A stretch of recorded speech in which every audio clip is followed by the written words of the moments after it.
Segunda carta a los Corintios, capítulo 3, versículos del 17 al 18.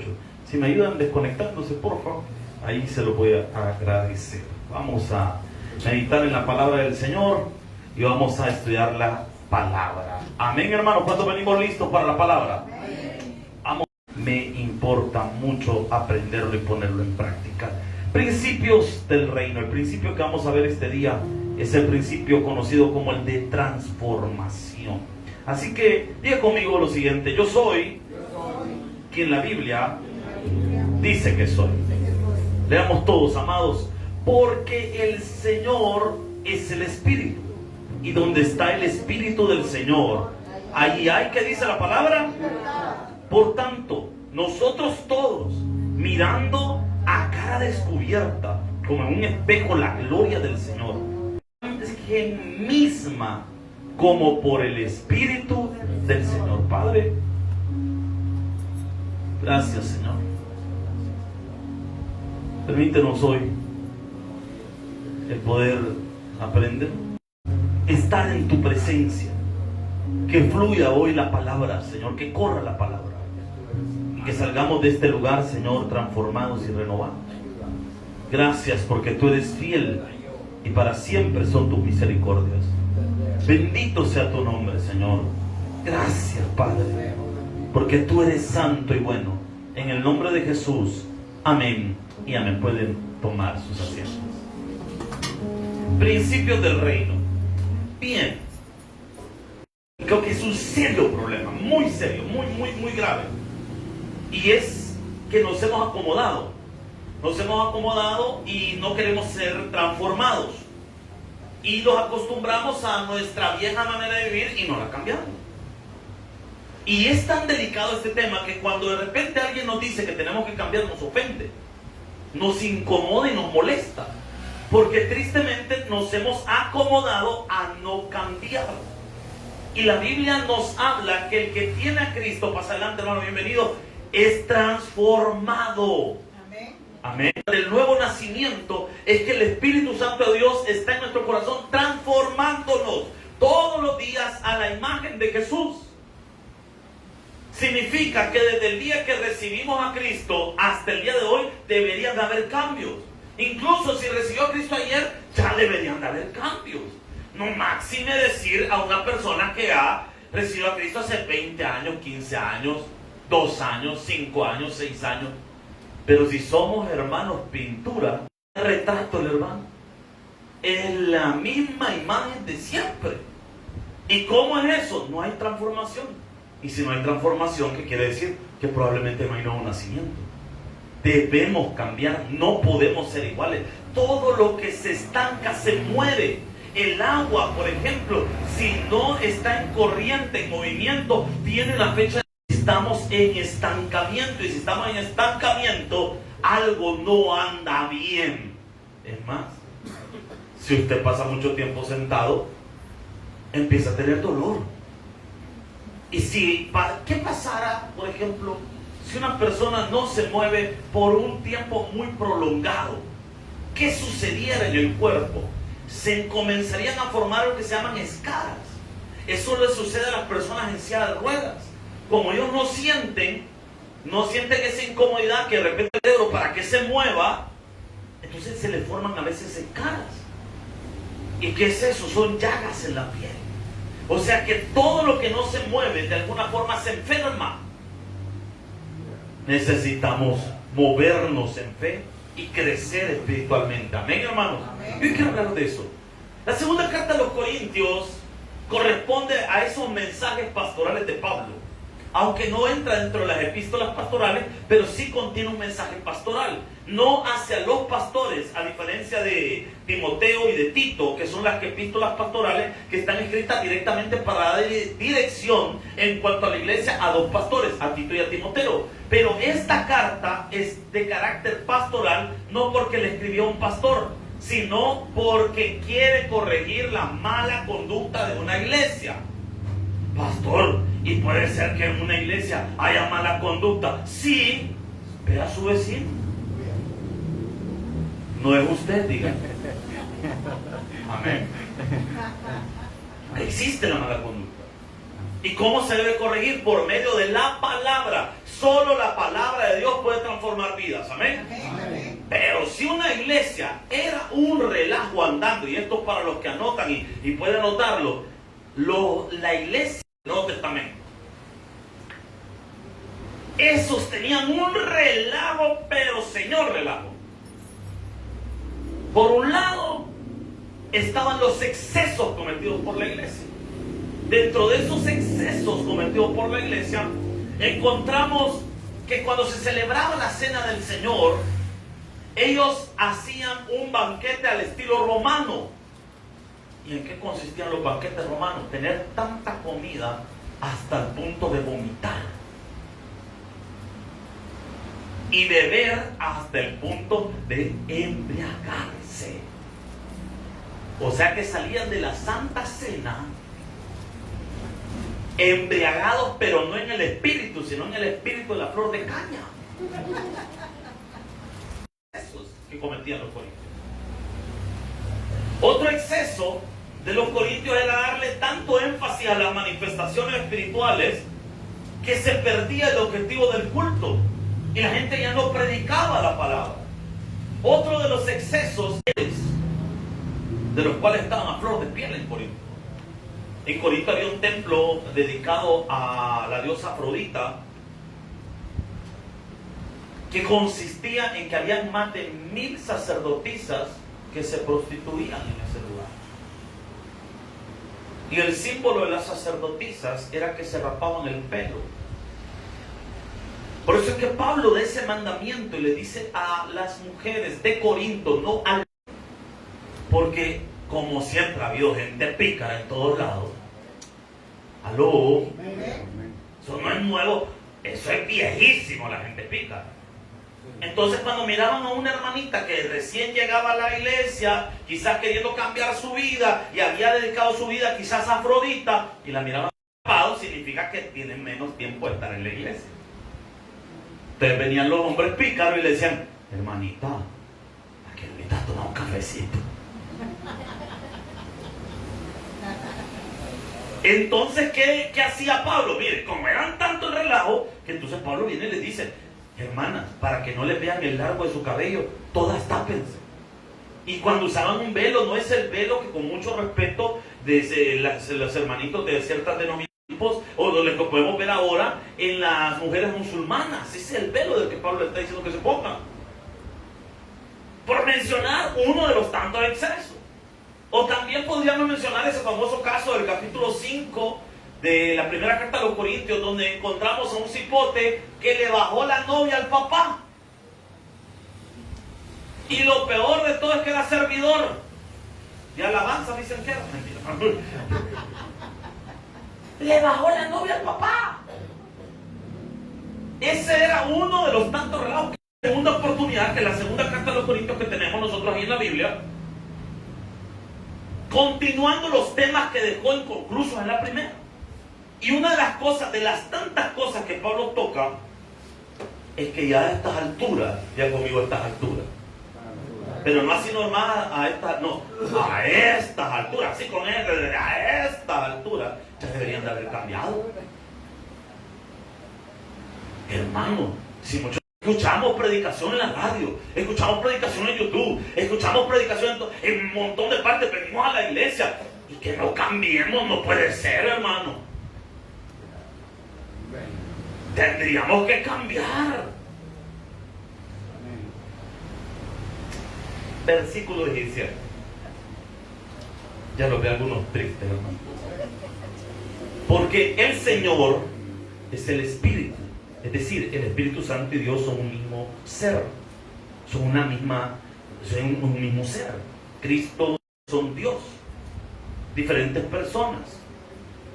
Cuando hablamos de diferentes personas, es que hay diferentes personalidades. Pero es un mismo Dios. Un único Dios dividido en 3 personas. Ese es un tema solo de por sí para estudiarlo en un par de estudios bíblicos. Es el Espíritu. Cuando hablamos del Espíritu Santo, estamos hablando de Dios. Y donde está, hay una característica cuando el Espíritu Santo llega a un lugar o a una persona. Y donde está el Espíritu del Señor, ahí hay libertad.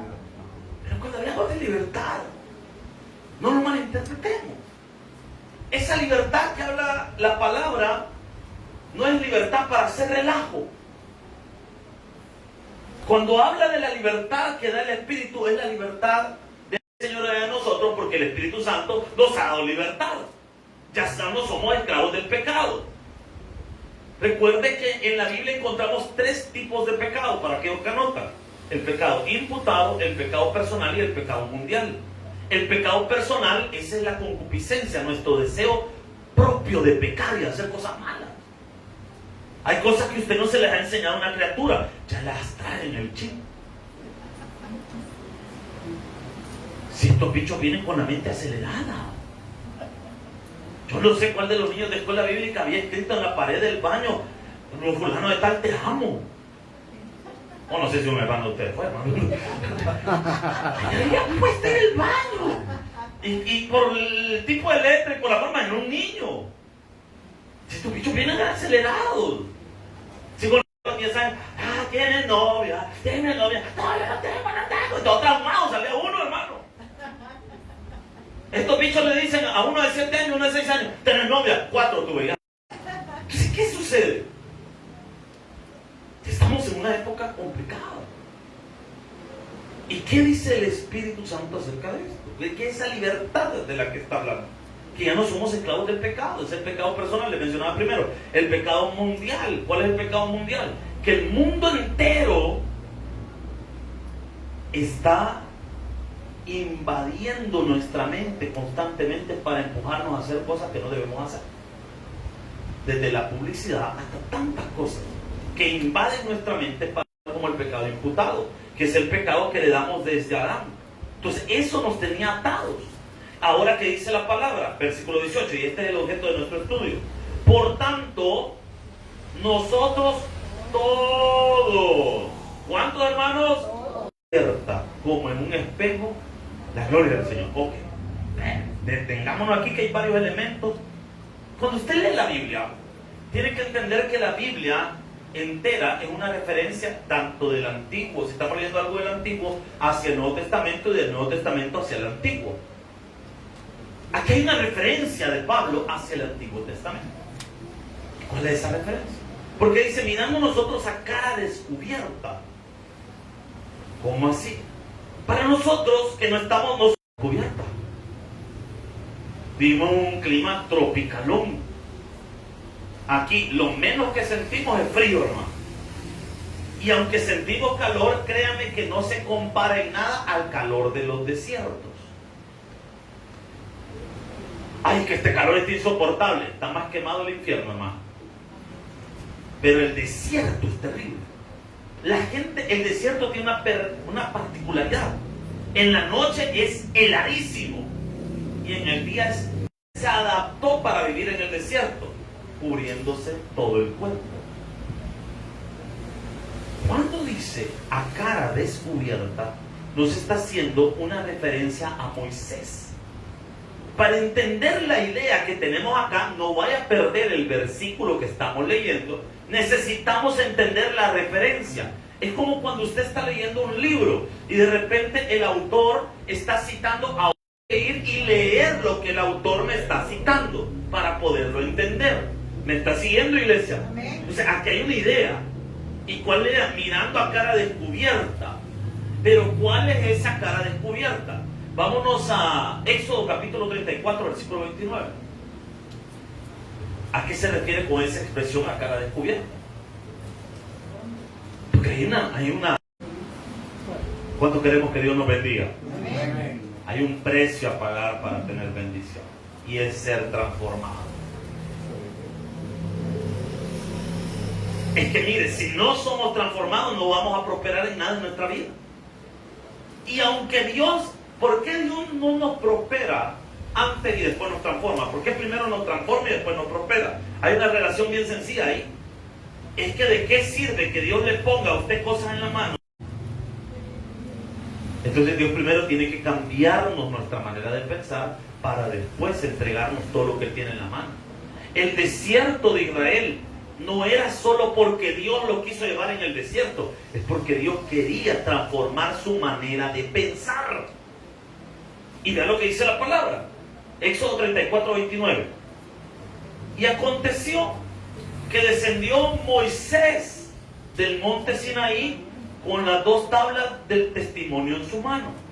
Y al descender del monte, vean lo que dice acá, pongan atención. No sabía Moisés que la piel de su... Fíjense que nosotros hasta cantamos cosas que ni sabemos por qué las cantamos. Resplandece, porque ha venido tu luz. ¿Y de qué está haciendo alusión a esa alabanza? De este pasaje. ¿Pero de qué luz es esa? Cuando Dios saca a Israel de Egipto, había una ruta más corta. Si usted conoce el mapa de Israel o lo tiene en la mente, déjeme por lo menos dibujárselo en la mente. El mapa de Israel es como una L. Es como una L, así. De este lado tenemos Israel y de este lado está Egipto. Egipto, cuando estamos aquí abajo en la base de la L, como una L así, L rara, ¿verdad? Entonces, como una especie de L al revés, en la base que estaríamos acá, cuando un río se divide y se expande, entonces tenemos el delta del Nilo, la gente sale de Gosén, que está ahí a un ladito del delta del Nilo, y empiezan a caminar. Si hubieran seguido la L rara que le estoy diciendo, se hubieran ido por la orilla y hubieran llegado aproximadamente en menos de un año y fracción, dicen algunos, otros dicen meses, pero la cuestión es que es muy corto el tiempo. Pero Dios no se lo llevó por ahí. En la Biblia lo conocemos como el Mar Rojo. Yo le he explicado en otras ocasiones a usted que en el hebreo, en el palio hebreo, en el hebreo de los tiempos de Moisés, no existía una palabra para lago. Toda acumulación de agua se le llamaba mar. Por eso es que encontramos el famoso Mar Rojo. Moisés se llama Guayigrá, si no me equivoco. Pasa por ahí, cruza, y lo que se va a topar enfrente después de haber cruzado ese mar es el monte Sinaí. Cuidado. 1, 2, 1, 2. Si me lo dejan así como estaba, por favor, estábamos bien ahí, como lo teníamos. ¿Qué me quedé antes que me interrumpieran? En el monte Sinaí. Cuando lleguen al Sinaí, se van a quedar aproximadamente casi que un año y fracción a 2 años. Ahí, esperando que Dios les diga que tienen que... Va a pasar Moisés 40 días y 40 noches con Dios. Yo siempre me he preguntado, ¿y qué tanto hizo? Porque solo escribió los 10 mandamientos en las 2 tablas, porque eso desciende, ahí lo dice la Biblia. ¿Y cómo es que Moisés tardó 40 días en esta? Y aparte Dios lo escribió con su dedo. Alguien a manera de broma decía, ¿cómo no se iba a tardar? Si era tartamudo, imagínense, no, me decía, con razón yo los 40 días. Entonces, ¿qué le habrá pasado a Moisés? Yo creo que a Moisés y a Jacobo cuando Jesús se transfiguró. ¿Qué les pasó a ellos 3? Cuando Jesús se transfigura y su gloria desciende, Pedro le dice a Jesús, no nos vayamos de aquí. Hagamos. Yo no sé si usted alguna vez ha orado y ha logrado sentir la presencia de Dios cerca de usted. Uno no quiere que eso termine, hermano. Hay gente que dice que ha estado cerca de la muerte, que han experimentado esos momentos, esos lapsos cercanos a la muerte. Y dice que ven una luz. La mayoría de gente dice que ve un túnel, que ve una luz. Y cuando ven la luz dice, ya no quieren regresar. Impacta cualquier corazón. Amén, hermano. Entonces, ¿qué pasó con Moisés esos 40 días? Yo creo que pasó con Dios. Y no quería bajar. Pero aquí hay un detalle. Por muy hermosas que sean las experiencias que tengamos con Dios, tarde o temprano tenemos que caer otra vez en la realidad en la que vivimos. Amén. ¿Y cómo estuvo el culto? Precioso, nos llenamos de la presencia de Dios, nos llenamos de Dios, pero hay que regresar a la casa. ¿Y qué vamos a encontrar en la casa? Todos los problemas que dejamos. La cipota perversa que ahí pasa en la casa también. Su esposo que no quiere hacer caso. Y volvemos a lo mismo. Y abrimos la refri y la refri sigue con el mismo chile, todo torcido el pobre que ya está todo tullido. Y los mismos problemas. La experiencia que vivimos en la presencia de Dios nos sirve para poder afrontar las dificultades que le cambió. O sea que al que ora y al que busca a Dios, algo tiene que cambiar. Amén, hermano. Amén. Y vea lo que dice la palabra. ¿No sabía Moisés que la piel de su rostro resplandecía? Aquí hay un detalle del cambio. La gente lo va a notar, pero a veces nosotros no lo vamos a notar. ¿Saben qué es lo más hermoso de los cambios que Dios nos hace? Que la gente empieza a decir, mira vos, mira tu mamá ya no pelea como antes. Mira, fulano de tal ya dejó de decir malas palabras. Porque los cambios se tienen que notar. Amén. Amén. Si antes echaba la cajetilla, hoy ya no. Ya solo es uno. Ya lo va dejando. Si antes eran caja tras caja de aquello que le cuento, que usted ya sabe qué es, ahora ya no. Ya la fue dejando. Usted me entenderá de lo que estamos hablando. ¡Ey, qué onda! Ya andas con aquella, porque así dice la gente. Fíjate que acá sí ya no nos hemos visto. ¿Y qué le dicen en el trabajo, hermano? ¿Y aquel que pasó? Y usted sabe de qué le están hablando. Pero de repente usted, mira, acá está el número perdido. Amén, hermano. Y vea lo que dice, versículo 30. Y Aarón y todos los hijos de Israel miraron a Moisés, y aquí que la piel de su rostro resplandeciente, y tuvieron miedo de acercarse a él. O sea, ¿qué es lo que le pasa a este brother? ¿Por qué está tan diferente? Va a haber gente al ver los cambios en usted que se van a alejar de usted.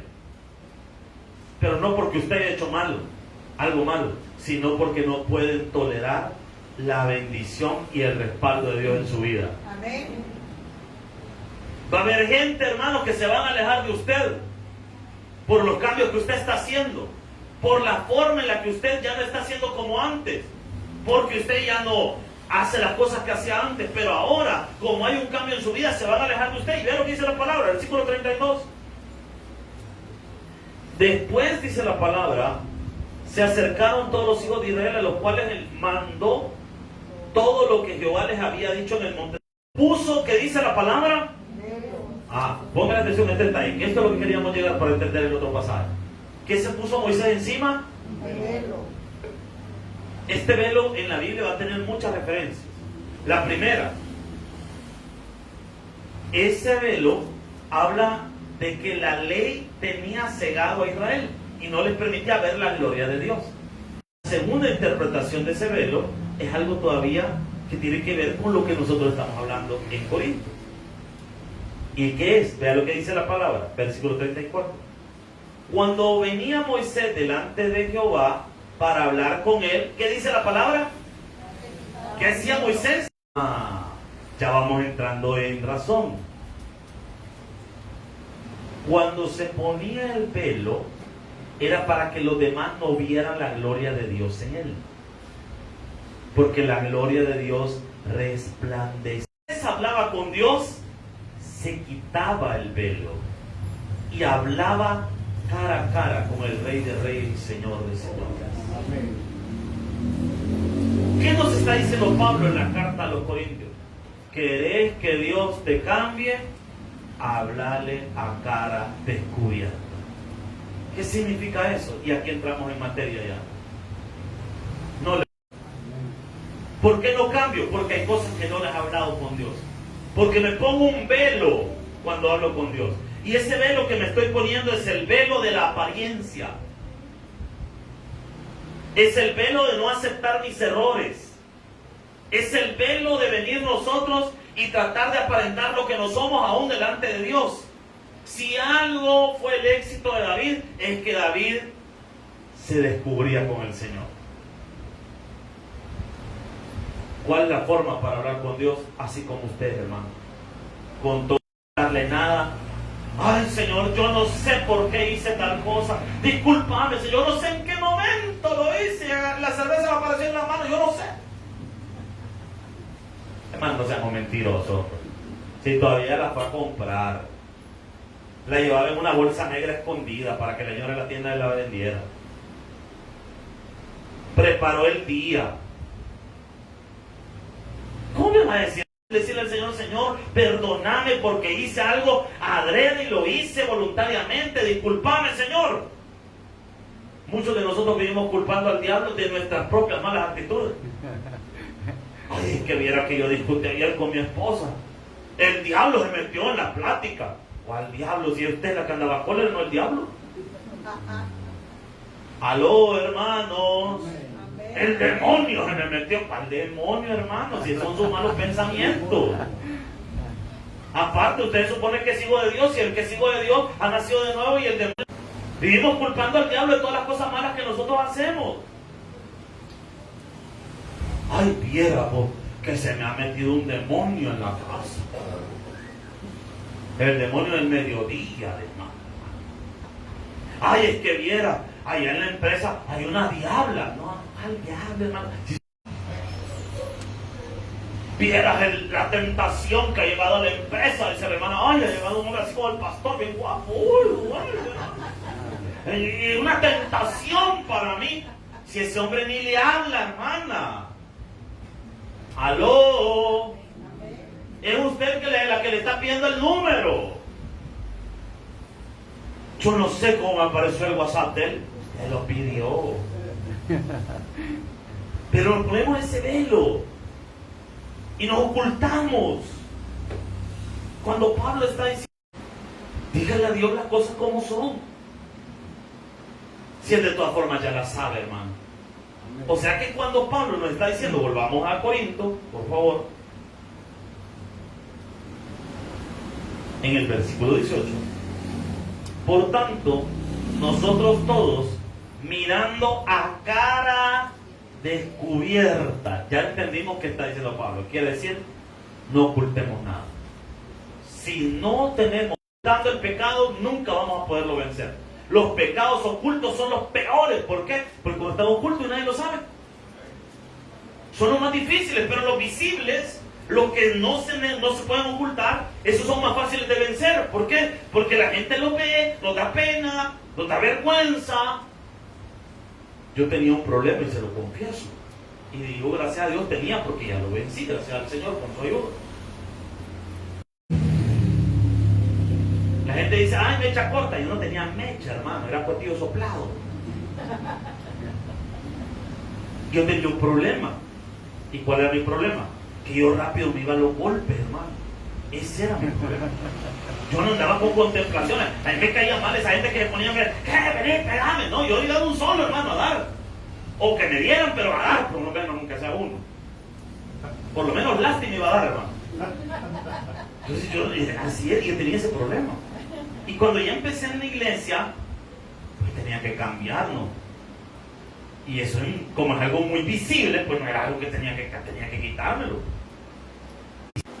Ponerme camisa de la iglesia todo el tiempo, porque a ella me daba pena. En cambio, no así en particular, veniste, igual el diablo, en el nombre de Jesús. ¿Qué hice? Comencé a andar camisas de la iglesia. Y cuando de repente pasaba algo que me disgustara, o que alguien me hiciera algo que me molestara, el impulso venía, el impulso satánico, y de repente me acordaba que andaba la camisa con el otro. ¿Está molesto? Mejor ni me hables, corre, vaya para allá. Tenemos que cambiar. Y algunas cosas no espere que Dios mágicamente se las cambie. Algunas cosas nosotros tenemos que hacer el esfuerzo de cambiarlas. Aló. Amén. Y dice la palabra, mirando a cara descubierta. Si tuviera un espejo acá y se lo pongo a usted enfrente, ¿la cara de quién va a ver? De uno mismo. Amén. ¿Cómo es que me está diciendo viendo de cara a un espejo? Aquí hay dos interpretaciones. La primera, y quizás la más adecuada, no comparándome con otros, sino viéndome a mí mismo que tanto he avanzado en mi fe. No comparándome con otros. Porque si me comparo con otros, siempre voy a salir bien. Porque obviamente uno no va a agarrar a alguien que esté mejor que uno, siempre va a agarrar a alguien que está peor. Qué bueno, como aquel fariseo que oraba puesto en pie. Qué bueno que no soy como este pecador, o como aquel publicano. Qué bueno que no soy. Si nosotros venimos y nos comparamos con otro y agarramos a otro que está en menor grado espiritual que nosotros, siempre vamos a sentir que somos pavo real. Mira, hermano, qué bueno que yo no soy como usted. Pero como la medida no son los demás, la medida es Cristo. Amén. No, mire, hermano, yo sé que soy mejor servidor que aquel. ¿Y quién te ha llamado a competir, brother? Yo sé que soy mejor de aquella persona. Ay, ¿quién te ha dicho que eso es lo que tenés que hacer? Sé que Dios nos ha mandado a comparar nuestro crecimiento con Jesús. Esa es la primera interpretación. La segunda interpretación de este pasaje es que la palabra es un espejo que nos ayuda a ver nuestras imperfecciones. O sea que lo que Pablo nos está tratando de decir es que tengo que medir mi crecimiento espiritual no por mis emociones, sino por la palabra de la Escritura. Como en un espejo, la gloria del Señor. Somos, como dice la Escritura, ¿cómo dice ahí? Transformados de gloria en gloria en la misma imagen, como por el Espíritu. ¿La misma imagen de quién? De Jesús. Si hay algo que usted y yo tenemos que aprender esta noche, es que si a alguien nos tenemos que parecer, que sea Jesús. Esas son una alabanza que cantamos al inicio. Que sea un deseo verdadero de parecernos más a Jesús. ¿Cuántos hombres están en la casa del Señor?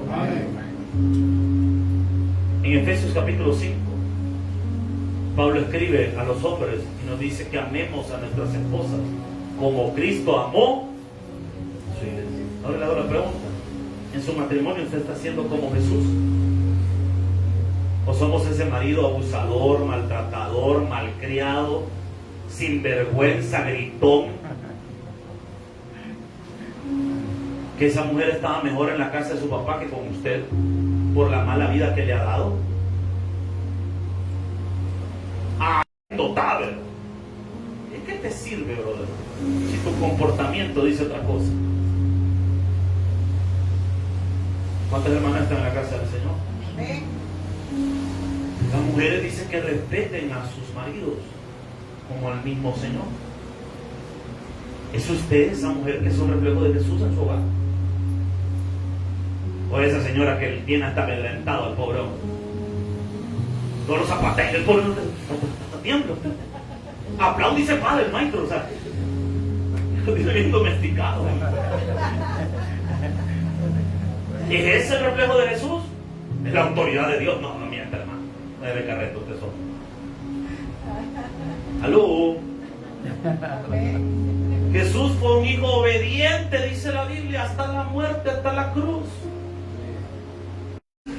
Y le hablo a todos los que somos hijos acá. ¿Es usted así un hijo obediente? ¿O es esa persona malcriada? Yo he ido a muchos entierros y vela, ya perdí la cuenta, hermano. ¿Cuántos? Yo no sé ni a cuánta gente casado y a cuánta gente enterrado, que es casi lo mismo, hermano, pero yo no sé ni a cuántas personas. Y uno cuando ve llorar a alguien frente a un féretro, uno solo puede pensar en dos cosas: o le amaba mucho o lo ofendió mucho. Hay dos cosas por las que alguien puede llorar en una vela: o porque amó mucho a alguien, o porque el cargo de conciencia ya le está comenzando a pasar factura desde ahorita. Como hijo de Jesús delante de tus padres. Ay, yo le digo a mi papá y mamá que vengan a la iglesia, pero si ven nuestro comportamiento, nos escuchan a nosotros, ¿usted cree que van a tener ganas de venir a la iglesia? Aló. Jesús es un padre amoroso, es un padre que cuida, es un padre que ama. Padre, usted está siendo un reflejo de Jesús con sus hijos. ¿Cómo sus hijos van a querer venir a la iglesia de la que usted tanto se queja? ¿Cómo sus hijos van a querer estar aquí si solo nos escuchan quejarnos? Ay, qué feo estuvo el sermón ahora, vos, ay, qué maldad, que el pastor, que ve, y más con su camisa de polo que llevo ahora, mira. Y nuestros hijos solo están oyendo. Que hagan fuera que simplemente se les fueran las ganas de venir a esta iglesia. No, el problema es que con sus comentarios usted está haciendo que los hijos no quieran, pero nada con Dios. Nada con Dios. No solo con esta iglesia, con todas. Y después nos preguntamos por qué ese joven de adolescente no quiere nada con Dios. ¿Qué pasó oyendo durante años de nosotros? ¿Qué oía en la mesa? ¿Cómo nos pasamos quejando de las cosas de Dios? La gente a veces pregunta, pastor, ¿y será que nuestros hijos tienen llamado? ¿Cómo saber si lo tienen o no lo tienen? Yo creo que si usted conoce a Jesús, sus hijos también tienen un llamado. No, para los hijos. Pero ¿cuál es el problema? El problema no es si hay o no hay un llamado. El problema es que no están siendo inspirados a seguir. Usted y yo debemos hablar tan bien de las cosas de Dios. Debemos hablar tan bien de las cosas de Dios que nuestros vecinos tengan ganas de venir a la iglesia. No solo a esta, cualquiera. Tenemos que hablar tan bien de las cosas de Dios y de todo lo de Dios que la gente literalmente piensa que aquí solo ángeles hay, solo santos. Mira el hermano santo que tiene la persona. Usted le conoce el nombre, dígale santo. San Pedro, San Ignacio. Que la gente piense que aquí hay ángeles. ¿Y que cuál es nuestro problema? No estamos reflejando a Jesús. Ese es nuestro problema. Nosotros decimos seguir a Jesús, nosotros lo decimos, pero nuestras acciones dicen otra cosa. No parece que somos seguidores de Jesús, porque el que es discípulo, a mí me daba risa a alguien una vez estábamos predicando en un lugar y me dice alguien, ¿verdad que usted es del tabernáculo? Depende. ¿De qué me lo estoy diciendo? ¿Y para qué me lo está diciendo? Ajá, le digo sí. ¿Por qué lo dice? Por su manera de hablar y por su manera de cortarse el pelo. Igual. Yo he pensado y empecé a ver algo. Si usted ve, por ejemplo, un pastor de Elín, tienen la voz como parecida, es como un entonadito para predicar.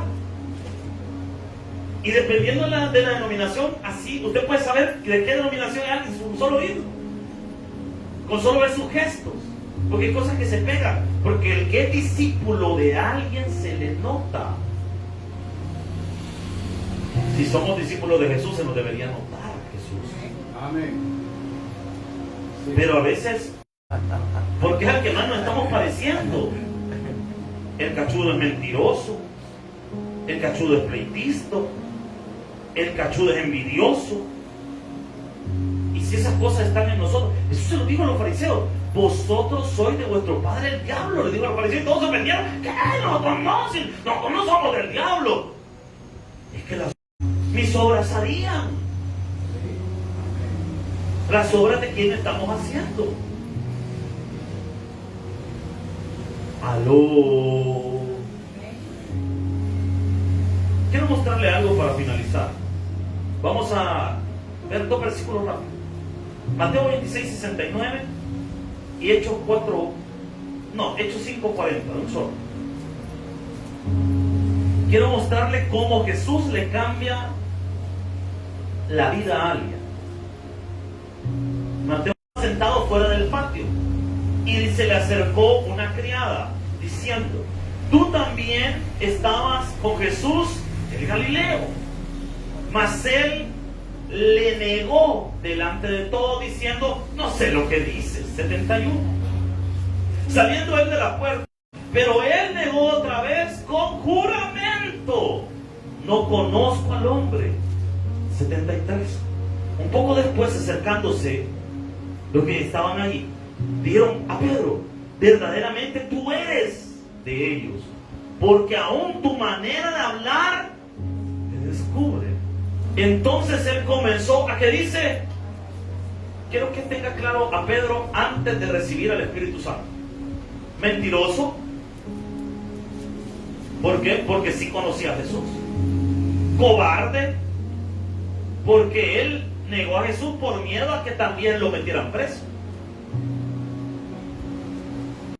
¿Y eso qué es? Eso también equivale como a decir malas palabras. Pichita, Pedrito, ¿no? ¿Cómo tenemos acá? Tenemos a un hombre mentiroso, cobarde, que no está dispuesto a sufrir por antes de recibir al Espíritu Santo, antes de nacer de nuevo. Cuando en Hechos 2 viene el Espíritu Santo sobre Pedro, quiero que ahora vea a Pedro ya renovado por el Espíritu. 5:40 del libro de Hechos. Y convinieron con él, y llamando a los apóstoles después de azotarlos, les intimaron que no hablasen en el nombre de Jesús, y los pusieron en libertad. 41. Y ellos salieron de la presencia del concilio, como dice la palabra, gozosos de haber sido tenidos por dignos de padecer afrenta por causa. ¿Y se quedaron callados después de eso? No. 42. Y todos los días enseñar y predicar. Mire lo que hace el Espíritu Santo en la vida de una persona, lo que hace la palabra en la vida de una persona. ¿Cómo era Pedro antes? Cobarde, mentiroso.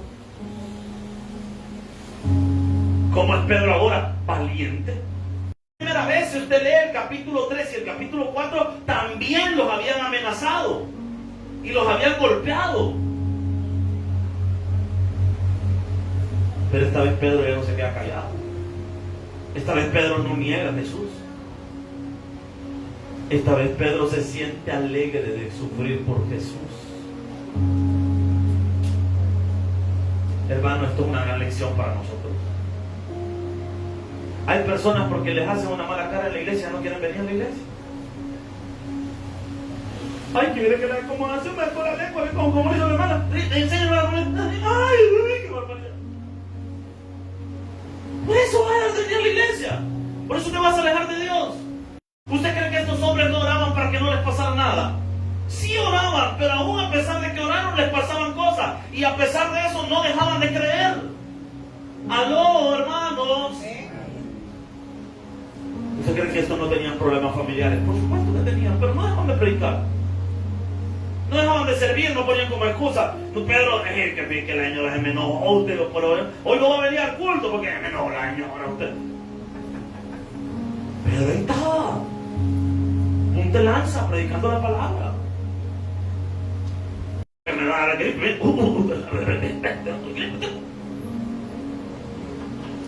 Esta mala les habían pegado, ahí lo leemos bien tranquilo, pero los habían azotado con látigos, hermano. ¿Y cómo lo hacían? Les quitaban la ropa, les dejaban el cuero liso, hermano, y agarraba el romano y empezaba como que era el zorro a darle. Y después de haber sufrido todo eso, salen, como dice la Biblia, gozosos. Yo no veo a Pedro quejándose diciendo, ay, qué barbaridad lo que sufro por el Evangelio. Yo veo a Pedro gozoso. Muchos solo somos quejas hoy en día, hermano. ¿Qué porque no tenemos pis? ¿Qué porque la señora no le quiere hacer caso? Y aún así estaban gozosos de servirle a Dios. Esto es una gran lección, hermanos. O sea que si te va bien, entonces vas a estar bien en la iglesia. Si te va mal, entonces yo no me acerco a la iglesia. Estamos mal. Llueva, truene, relampaguee, nos vaya bien, nos vaya mal. Estemos bien en la familia, estemos mal en la familia, estemos bien económicamente, estemos mal económicamente. Como sea y lo que sea, tenemos que seguir a Jesús. Amén. Dígale, hermano, que tiene la paz, no retroceda, hermano. Retroceda, hombre. ¿Por qué va a retroceder? ¿Por qué vas a retroceder? De que tengo problemas, bienvenido al club, todos tenemos problemas. Pero de todas nos va a librar el Señor, esa es nuestra fe. Es que ahorita no tengo provisión, tranquilo, Dios es tu proveedor. Ahorita te está haciendo pasar en un desierto, pero pronto vendrán esas bendiciones abundantes de paz. Puede estar pasando factura, varias cosas en tu vida, pero no es razón para darte por vencido. Podemos estar pasando problemas, pero no es razón para darnos por vencido. Si algo quiero que usted se lleve esta noche, es la palabra perseverancia. No se dé por vencido. Vaya mañana a su trabajo y triunfe en su trabajo. Pero es que estoy pasando problemas. Mira qué incómodo está el ambiente en el trabajo. Entonces cámbielo en oración, hermano. Pero vaya. Que mira qué incómodo me siento en tal parte. Vaya y cambie el ambiente en oración. Vaya y pelee, hermano, en oración. Tenemos que aprender a no darnos por vencidos, a ser valientes y a orar. Padre, te agradecemos esta noche. Gracias por la palabra, Señor, que nos has dado hoy. Hemos sido confrontados, Señor, con el mensaje del Evangelio. Gracias, Señor, por recordarnos que tenemos que ser valientes, esforzados. No vivir temerosos, Señor, de cualquier cosa, sino ser valientes. Señor, ayúdanos a no darnos por vencidos. Que aunque las cosas estén difíciles, Señor, nosotros nos vamos a levantar en fe. Señor, que así como Pedro, así nosotros hoy queremos ser transformados. No queremos ser iguales. Queremos ser diferentes. Hombres y mujeres diferentes, Señor. Cristianos no de apariencia ni de nombre, Señor, sino hombres y mujeres que impactan a toda una generación con su comportamiento, Señor. Hoy oramos en tus cosas y en tu obra, Señor. No retroceder ante nada ni nadie, Señor. Padre, nuestra economía no determina nuestra fe. Nosotros sabemos que tú siempre das y das en abundancia, Señor. Amén. Y aunque hoy no tengamos, nosotros creemos lo que la palabra dice, porque tu palabra lo dice, así es, Señor. Y nosotros hoy nos levantamos en fe. Adelante. Voy a salir adelante, porque tú estás conmigo, Señor. Tu vara y tu callado me infunden aliento, Señor. Aderezas mesa delante de mis angustiadores. Unge mi cabeza con aceite, Señor. Mi copa está rebosando. Levantas. Porque tú nos sostienes. Y porque somos tus hijos. Señor, llévanos con bien a nuestras casas y permítenos regresar el día de mañana para seguir adorando y glorificando tu nombre. Gracias, Jesús. Lo pedimos todo creyendo. Amén y amén. Regálale palmas al Señor.